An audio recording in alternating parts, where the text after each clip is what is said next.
Is that a problem? I don't trust a guy without a dark side. That would affect the team. That would end the team. Every time someone tries to win a war before it starts, innocent people die. You chose the wrong side. I could do this all day.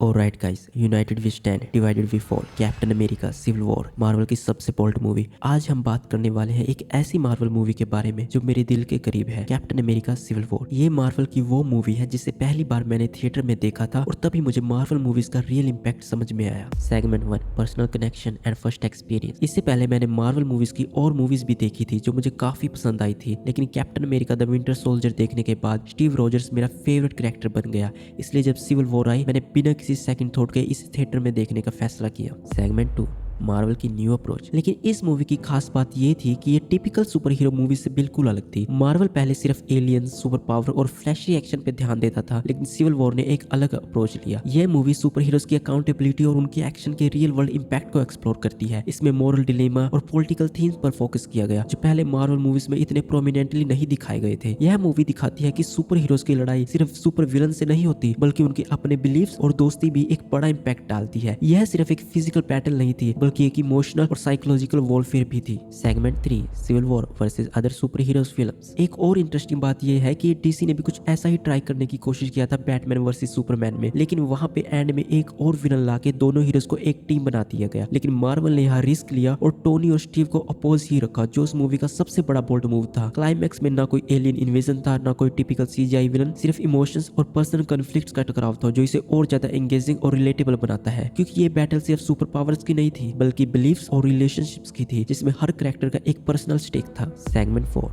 Political themes and character development. एक और चीज जो इस movie को सबसे special बनाती है वो है इसका पॉलिटिकल एस्पेक्ट। स्कोविया समझौता एक ऐसी डिबेट लेकर आया जो रियल वर्ल्ड में रिलेवेंट है। क्या सुपर हीरोज बिना किसी अकाउंटेबिलिटी के काम कर सकते हैं या उन्हें किसी अथॉरिटी के अंडर आना चाहिए? टोनी और स्टीव दोनों के व्यू पॉइंट्स वैलिड थे और इस वजह से मूवी सिर्फ एक साइड नहीं लेती, बल्कि ऑडियंस को भी सोचने का मौका देती है। सेगमेंट 5, ब्रेव न्यू वर्ल्ड की कंपैरिजन। अब अगर हम सिविल वॉर को ब्रेव न्यू वर्ल्ड से कंपेयर करें तो सिविल वॉर क्लियरली जीत जाती है। ब्रेव न्यू वर्ल्ड में विजन क्लियर ही नहीं था। पूरी मूवी में यही कंफ्यूजन रहा कि सैम विल्सन का कैरेक्टर क्या अचीव करने की कोशिश कर रहा है। सैम विल्सन कैप्टन अमेरिका बनने की कोशिश कर रहा था और मूवी के एंड में भी यही दिखाया गया कि वो अभी भी उसी रोल को पूरी तरह एक्सेप्ट करने की कोशिश कर रहा है। क्लाइमेक्स बैटल में उसने कैप्टन अमेरिका की सूट भी पहनी, लेकिन उसका जर्नी कंप्लीट फील ही नहीं होता। और उनका सेकंड एजेंडा रेड हल्क, जिन्हें उन्हें खुद ही नहीं पता था कि स्टोरी में कैसे फिट करे, और क्योंकि एक्शन दिखाने के लिए कुछ था ही नहीं, तो रेड हल्क को मूवी में लाया गया और बहुत जल्द उसे शांत करके जेल में भी भेज दिया गया। और मूवी का थर्ड एजेंडा एक पावरफुल विलन द लीडर, जिसे वो अगली मूवीज के लिए तैयार करने की कोशिश कर रहे थे, जो कि वो भी नहीं हुआ। मूवी जैसे स्टेक पे शुरू हुई थी, मूवी वैसे ही खत्म हो गई। मूवी का विलन भी प्रॉपर यूटिलाइज नहीं किया गया और जो थीम्स मूवी में दिखाने की कोशिश की गई थी वो भी क्लैरिटी के बिना ही खत्म हो गई। लेकिन सिविल वॉर में हर चीज प्रॉपरली एड्रेस्ड की गई थी। स्टीव और बकी का आर्क, टोनी का रिवेंज, दोस्ती और बिट्रेयल का इम्पैक्ट, सब कुछ एक सॉलिड कंक्लूजन के साथ कंप्लीट हुआ। लेकिन ब्रेव न्यू वर्ल्ड में ऐसा कुछ भी नहीं था।